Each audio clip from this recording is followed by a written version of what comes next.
Found by Shadow Bunny Dragon. Yay!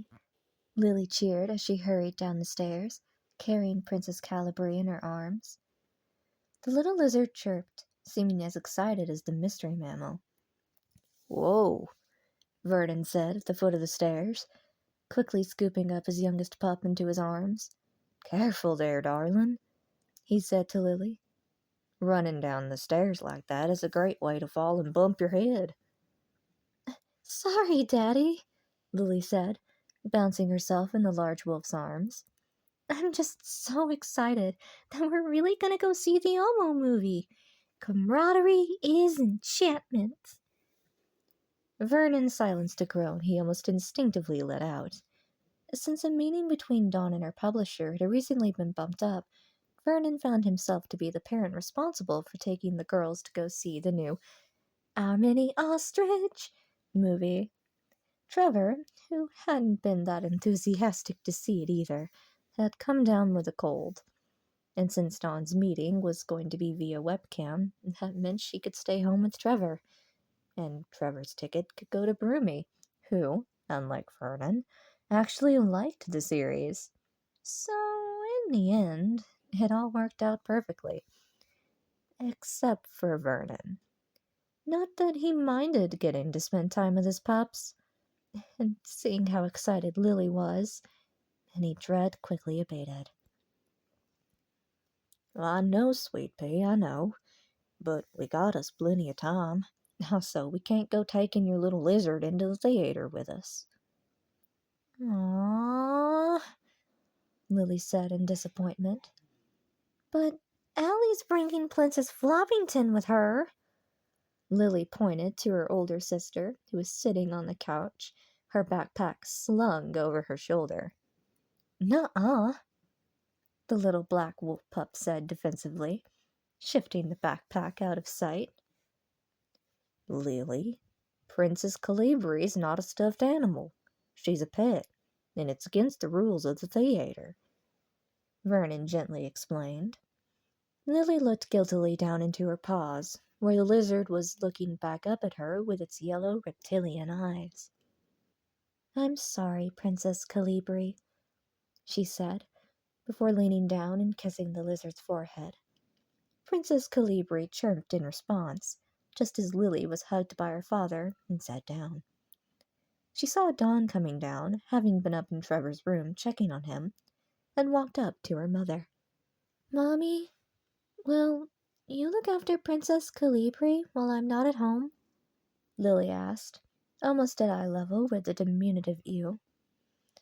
Of course, Lily, Dawn said, opening her hooves to accept the small reptile. Princess Calibri chirped twice, before scampering up the now surprised Dawn's arms and, once more, climbing up to bury herself in the sheep's head floof. I don't know why she likes it in there. As Dawn said this, she heard a snort and looked over to her mate, who was trying not to laugh at the sight of the lizard poking her head out from the top to chirp again.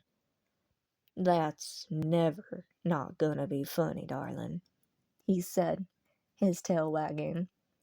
Dawn rolled her eyes before smirking. Oh, puppy, you and the girls should get a move on. You don't want to be late for your movie. Vernon's tail slowed upon hearing that. Lily cheered once again, running up and grabbing Vernon's paw, starting to tug him towards the door. Dawn and Vern both shared a chuckle, and shared a quick kiss before Vernon picked both Lily and Alice up and carried them out the front door. Dawn sighed as she watched her mate out a window, loading first Alice and then Lily into their seats. It was at that moment that a certain reptilian face appeared in her field of vision upside down. Princess Calibri chirped twice. Let's get you some lunch, Princess Calibri, Dawn said with a giggle, reaching up to pluck the reptile from her floof, carrying her into the kitchen where her feeding dish was located. Meanwhile, back in the northern meadowlands...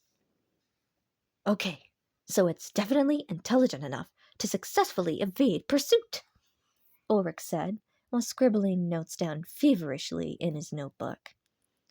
Ollie, you crashed the drone into a tree, Honey replied as she looked over the aforementioned drone, which she opened up and worked on fixing a damaged propeller. Only because the creature tricked me. Maybe it even used telekinesis on the drone, Ulrich said. Ollie, that's the third time you've crashed the drone today. I think that maybe from now on I should be the one to pilot it, Honey said tenderly, as she finished with the propeller and began to reassemble the disassembled pieces. But I'm so close! Ollie, yes, you were. But again, tree. Ulrich huffed and pouted before letting out a breath. Fine. I can at least keep monitoring the camera feeds. And also, we can't forget the map. Ulrich ran over to the assembled corkboard within their large command center tent. Underneath the camouflaged canvas was a map tacked onto the board of the surrounding wooded area. On this map were several lines and X's, representing traced paths and campsites uncovered by their investigation. And that's another X for Quadrant 3. Yes, there is a pattern here. Yeah, it seems to want to stay close to bodies of water, and I think it's foraging berries and nuts to eat, so we might be able to start ruling out areas for it to start migrating to. Honey chimed in, carrying the drone and setting it down on the charging station. Well, yes, but I was more referring to the pattern here on the map, Ulrich said, his excitement rising and his tail becoming a blur. The badger cocked her head to the side as she looked at the map. What do you mean, Ollie? Can't you see it? Ulrich asked, before grabbing a blue marker and started drawing lines connecting the X's. See? It's an arrow! Honey looked on at the arrow, which was a bit more curvy in order to incorporate all the X's. It was pointing to the southwest. I guess that could be called an arrow, but I'm not sure what you're getting at. Look, where the arrow is pointing directly to. My old high school! Clearly, this creature is trying to learn about me as much as possible before it comes for me directly. Lily, isn't your old high school more to the east? If you follow the direction your arrow is pointing, it's pointing to that old partially burnt down barn. You see how that arrow is curving? Clearly, it's intending to go in an easterly direction. Yep, it's definitely gonna be going to my old stomping grounds. Or maybe it's going to try and make shelter in the old barn? Maybe. Maybe you're right. It must be getting ready to make a nest in the old barn. And then, once it's laid its eggs, it'll make its way to the high school. We need to call my pa and get him to organize a direct, district-wide evacuation. Back in Savannah Central. I can't believe you just did that, Vernon said with a quiet growl to the slightly rotund ram standing next to him in the theater, who was busy balancing his medium-sized mammal-large tub of popcorn and soda. Vernon made sure it was quiet enough for the girls not to hear. What? Broomy asked, sounding genuinely confused. You told those parents that we were a couple. I did not, Broomy said, laid back as usual for him. I just didn't deny it.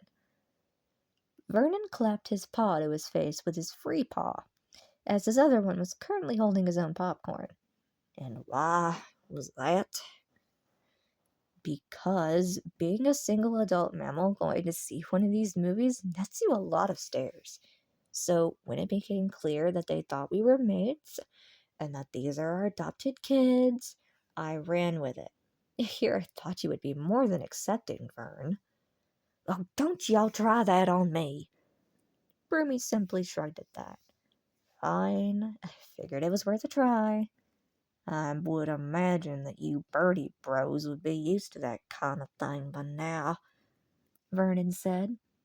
Hey, I told you that we are no longer calling ourselves that, Broomy said, looking mildly annoyed before smiling as he and Vern herded Alice and Lily, the former resolutely holding her little sister's paw to keep her from wandering off through the door marked with a large neon 6.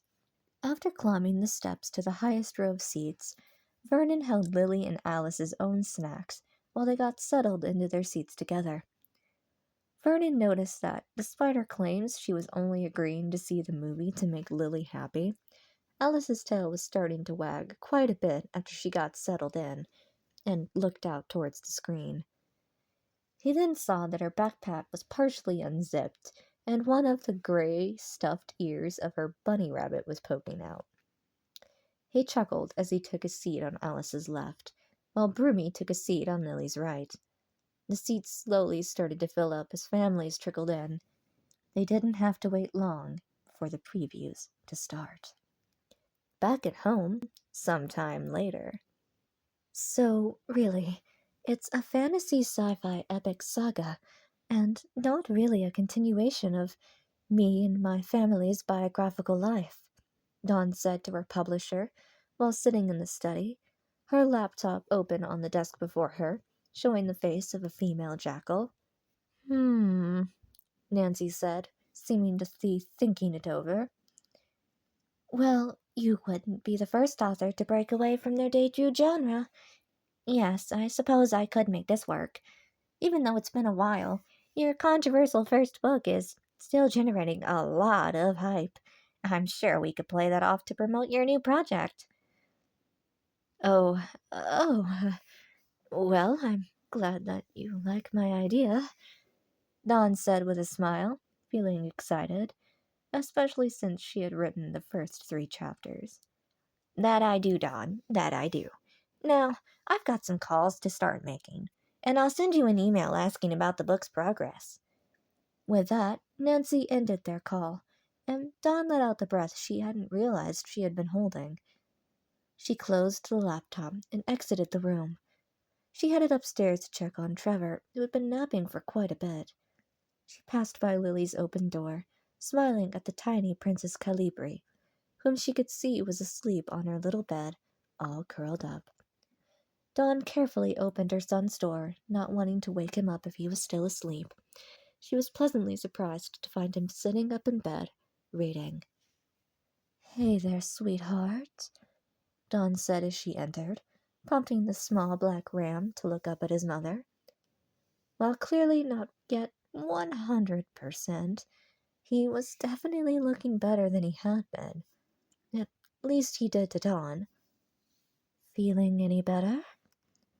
I think so, Mommy, Trevor said, before setting his book down and reaching over to the tissue box to blow his nose. He still sounded stuffy. That's good, Dawn said, taking a seat on the side of his bed and reaching over with a hoof to feel his forehead. Well, you're still pretty warm, but that's to be expected. Feel ready for something to eat? I can whip you up a batch of 4 noodle soup, just like your grandma used to make for me when I was a lamb. Oh, that sounds so good, Mummy, Trevor quickly said, covering his muzzles with his paw as he coughed. All right, it'll be coming right up, Dawn said, leaning forward to kiss Trevor on his forehead, not at all afraid of the potential risk of infection, before hopping down to make her little ram some soup.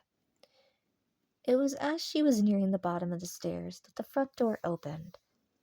In ran Lily, along with Alice, who seemed to remember herself and tried to play it off being nonchalant. Vernon came in afterwards, closing the front door behind him. Well, hi there, you 3, How was the movie? It was super fun, Mommy, Lily said while giggling. Yeah, I guess it was okay, Alice said, her tale once more betraying her true feelings. Well, I'm glad that you both had fun, Dawn said, smirking and looking up at her mate. And I heard that you and Broomy made quite the cute couple, Dawn added, with her own little giggle. Vernon frowned. Not helping, honey lamb. Also, how'd you hear about that? Oh, Broomy updated his muzzlebook page a little while ago, Dawn explained, giggling while Vernon rolled his eyes. Course he did, Vernon muttered, while Dawn and the girls all started to share a giggle, which of course made his own tail begin to wag. Anyway, Vernon said, walking up to stand next to his daughters, I'm willing to admit that it was better written than what I was expecting. Daddy said that Feathershy was his favorite, Lily said with glee. And there's the ice cream deal broken.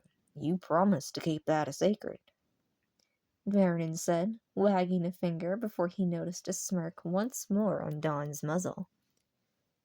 Feathershy, huh? Dawn asked. She kinda reminded me of you, Lamb Chop, Vernon said, he and his mate sharing a chuckle, until he noticed a tugging on his pant leg. He looked down to see Lily looking up at him. I'm sorry. I forgot that I promised to keep it a secret, Daddy, she said, looking up at Vernon with wide, sad-like eyes. Much like her sister, Lily was an expert at utilizing the puppy eyes look. After 2 seconds, Vernon let out a breath. All right. Ice cream. But no toppings, he said, before being subjected to another 2 seconds of the puppy eyes. All right, fine. 2 toppings, and that's it, Vernon said, crossing his arms. Lily giggled and hugged his leg. Thank you, Daddy, Lily said, before she hurried up the stairs to go get Princess Calibri and to check on her brother, Alice quickly following behind, still lugging her backpack.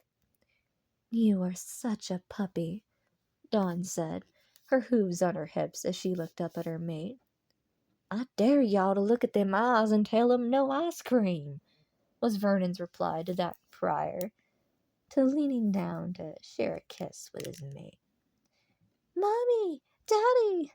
Lily called in a panic as she rushed downstairs, Alice right behind her, looking concerned yet trying to remain stoic, and Trevor, too, still blowing his nose. What is it, sweetie? Dawn asked, wondering what could be troubling her lambs. We can't find Princess Calibri, Lily said, now a little panicked. Just then there was a chirp, before the reptile in question poked her head from within Dawn's floof. Now, when did you get up there, I wonder? Dawn asked, getting a chirp in response, while Vernon clutched his sides as he started to howl with laughter. Thankfully, not with a literal howl. The kids, of course, joined in, along with Dawn herself.